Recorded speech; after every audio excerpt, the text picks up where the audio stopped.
노화의 대표적인 상징 주름에 대해서 개선이 된다는 걸 잘 모르시는 경우가 많더라고요. 노화의 상징 주름에 대해서 이야기해 보려고 합니다. 저 같은 경우에도 한 20대 후반부터 해서 웃을 때 눈 밑주름이 그렇게 신경 쓰이는 거예요. 진지해지면 특히 인상 쓰는 버릇이 있거든요. 미간 주름도 생기고 주름선이 벌써부터 보이기 시작을 하니까 신경을 쓰는 부분 중 하나죠. 같이 나이 먹어가는 입장의 이 영상을 보는 시청자분들도 주름에 대해서는 고민일 것이라고 생각을 합니다. 얼굴에 있는 모든 주름이 원인도 그렇고 다양해요. 부위별로 주름마다 치료 방법을 다르게 가져갈 필요가 있습니다. 한번 치료 전략을 세워보도록 하죠.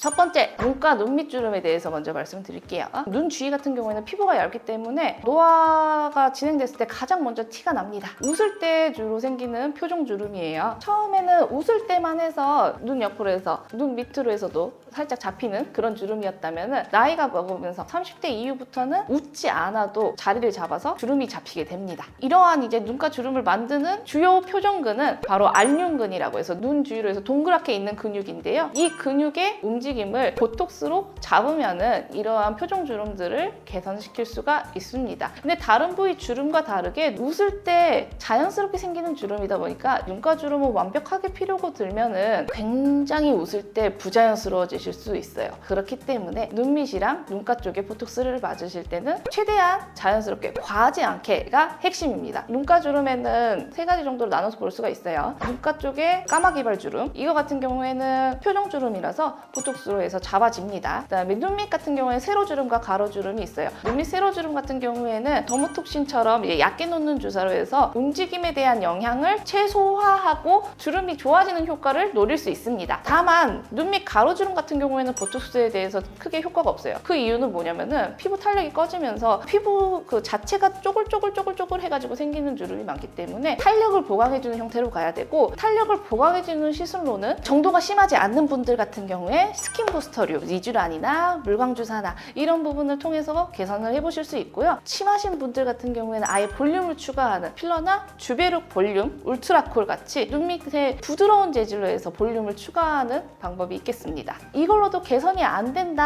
하시면은 그때는 이제 성형외과에 가셔가지고 하안검, 성형 같은 수술적 접근을 고려를 해보셔야 되겠습니다.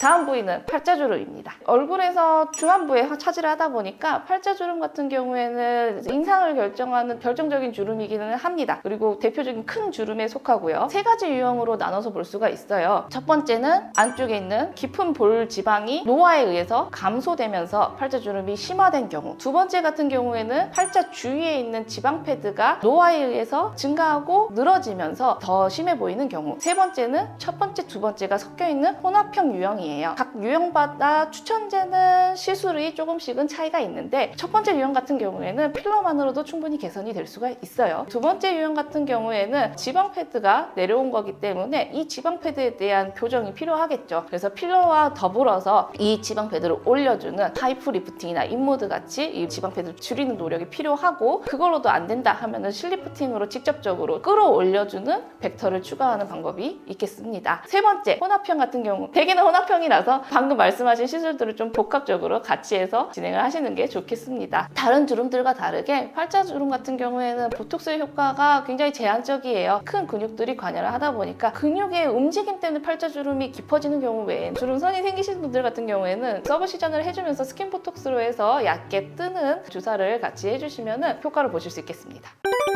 세 번째, 마지막으로는 입가주름에 대해서 살펴볼 건데요. 옆으로 웃을 때 피부 따라서 얕게 생기는 주름과 입을 모을 때 구륜근에 의해서 생기는 세로주름들 대표적으로 있겠습니다. 보통 치마주름이라고 많이 지칭을 하고 있어요. 입술 옆쪽으로 해서 생기는 입가주름에 대해서 먼저 살펴보면은, 이거는 사실 움직임을 잡는 것보다는 피부 탄력이 떨어지면서 생기는 주름이기 때문에 주름 따라서 한 땀 한 땀 놓는 스킨 보톡스랑 스킨 부스터류도 굉장히 도움이 되겠습니다. 구륜근의 움직임에서 생기는 입술 세로주름, 치마주름에 대해서는 보톡스로 이게 개선이 된다는 걸 잘 모르시는 경우가 많더라고요. 말씀을 드리고 싶어서 내용에 넣어봤는데, 우하면서 생기는 세로주름 같은 경우에도 입술 주위로 해서 보톡스로 구륜근의 움직임을 잡아줌으로써 개선이 될 수 있는 여지가 있고, 나이가 이제 많이 드셔가지고 이게 이제 칼로 새긴 것처럼 깊게 생긴 주름 같은 경우에는 필러를 같이 채워주면서 시술을 하시면 좋아질 수가 있습니다. 오늘은 노화의 대표적인 상징 주름에 대해서 알아보았는데요. 눈가주름, 그리고 팔자주름, 입가주름에 대해서 왜 생겨 없고 어떤 시술을 하시면 좋은지 전략적으로 접근해서 알아보았습니다. 목주름에 대해서도 많이들 고민을 하세요. 오늘 다루기는 좀 양이 좀 많을 것 같아서 다음번에 한번 준비를 해가지고 영상 만들어 보겠습니다. 오늘 영상이 도움이 되셨다면 구독과 좋아요 부탁드릴게요.